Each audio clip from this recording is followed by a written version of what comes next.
Hey guys, it's Maddie from Let's Eat Plants, and today we are making a very easy and delicious snack. It is healthy, it is whole food plant-based, and it only takes a few ingredients. We are making soy curl jerky.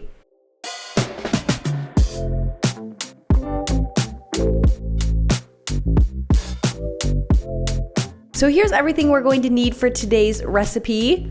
And I do have a few extra and optional ingredients out just to show you guys a couple variations for this recipe. But the first most important ingredient is going to be our soy curls. Now these are Butler brand soy curls. They are 100% natural. They are made from whole non-GMO soybeans. They're a great source of fiber, and they are also high in protein. There's no oil, sugar, or salt in the soy curls. And they are even Dr. Greger approved. If you guys follow Dr. Greger, even he says soy curls are allowed, which just goes to show how minimally processed they are. So when they come straight out of the bag, they are very dried. They're very easy to break apart into pieces, as you can see here. So essentially we need to rehydrate them first. But before we do any of that, we are going to preheat our oven to 250 degrees Fahrenheit and prepare a baking sheet with either parchment paper or reusable silicone. So for today's recipe, we are going to measure out 2 cups of our soy curls,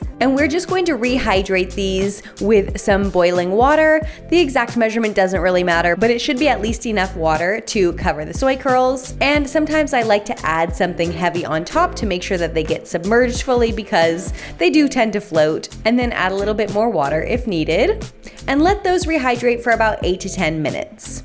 Meanwhile, we are going to make our sauce. Instead of oil today, we are going to use 1 tablespoon of vegetable broth. You could also use aquafaba here if you'd like. We're going to use 2 tablespoons of tamari, half a teaspoon onion powder, half a teaspoon garlic powder, half a teaspoon paprika, and half a teaspoon smoked paprika. Now, as I mentioned before, there are other flavor combinations. You could add in a little maple syrup, some Frank's Red Hot, a little bit of vinegar, some liquid smoke, or even some cayenne pepper. Feel free to play around with any flavor combinations that you like. And just give your sauce a quick mix to make sure everything is well combined. And then we're going to drain our soy curls and just wring out the soaking water. You want to get as much of the water out as possible. So really try and squeeze them thoroughly until all the water has been removed. And then just add those into your sauce. Give them a quick stir, and you can use your hands to do this or a spoon. And then we're going to add them to our baking sheet and make sure they are spread out as evenly as possible.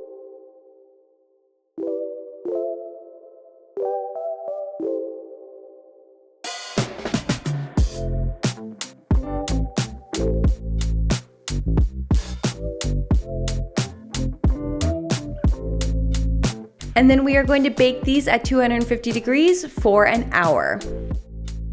After about 30 minutes, you can take them out and give them a quick stir. Just kind of rotate them around to make sure they're getting dried evenly.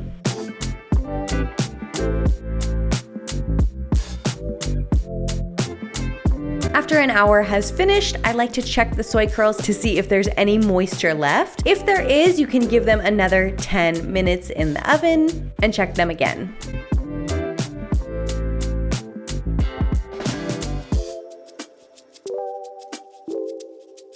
Another thing I like to do is to leave the jerky in the oven with the heat off until it's all the way cool. And that way it can dry out a little bit more.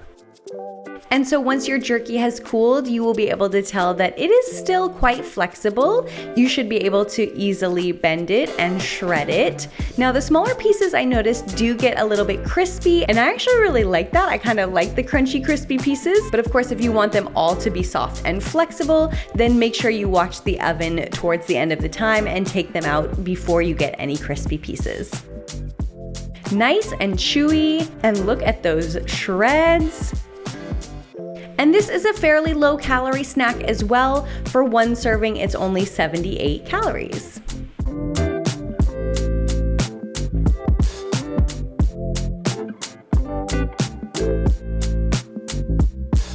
If you did enjoy this video or found it helpful at all, don't forget to give it a like down below. And with that, let's eat plants, and I will see you guys next time.